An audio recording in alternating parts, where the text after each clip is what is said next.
السلام علیکم ورحمۃ اللہ وبرکاتہ۔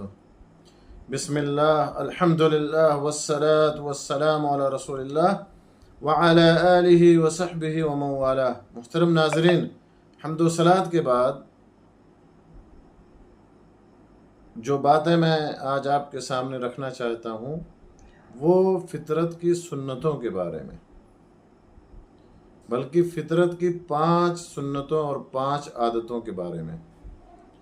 ان 5 سنتوں کا یا ان 5 عادتوں کا فطرت کی ذکر جو ہے ابو ہریرہ رضی اللہ تعالیٰ عنہ کی حدیث میں آیا ہے، اور یہ حدیث متفق علیہ ہے، یعنی صحیح بخاری اور صحیح مسلم کے حوالے سے۔ اس حدیث میں آپ صلی اللہ علیہ وسلم نے ارشاد فرمایا کہ 5 من الفطرہ، کہ 5 باتیں فطرت میں سے ہیں، 5 چیزیں فطرت میں سے ہیں۔ کون کون سی ہیں؟ 5 وہ فطرت کی سنتیں، فطرت کی وہ باتیں، فطرت کی وہ عادتیں۔ آپ صلی اللہ علیہ وسلم نے فرمایا سب سے پہلی بات ہے الختان، ختنہ کرنا یا کروانا۔ دوسری بات کیا ہے؟ والاستحداد، زیر ناف کے بال صاف کرنا۔ تیسری کیا چیز ہے؟ وتقلیم الاظفار، ناخن کاٹنا۔ چوتھی کیا بات ہے؟ ونتف الابط، ونتف الابط، بغل کے بال اکھیڑنا۔ اور 5ویں کی بات ہے وقص الشارب، مونچھیں کاٹنا۔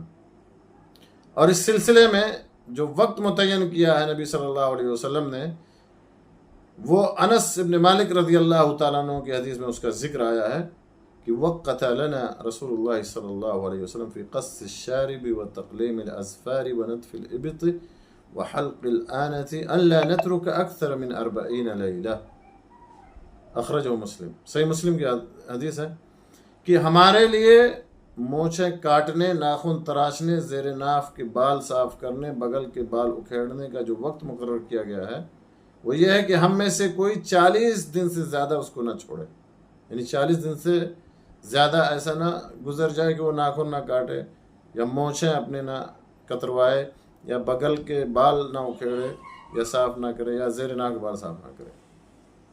تو میرے دوستو، ہمیں بھی اس پاکی اور صفائی کا خیال رکھتے ہوئے فطرت کی ان سنتوں پر عمل کرنا چاہیے، ان عادتوں کو اپنانا چاہیے۔ اللہ سبحانہ و تعالیٰ سے دعا ہے کہ اللہ تعالیٰ ہمیں حق بات کہنے، سننے، سمجھنے اور اس پر عمل کرنے کی توفیق عطا فرمائے۔ آمین۔ وآخر دعوانا الحمد للہ رب العالمین، وصلی اللہ علی نبینا محمد وعلی آلہ وصحبہ اجمعین۔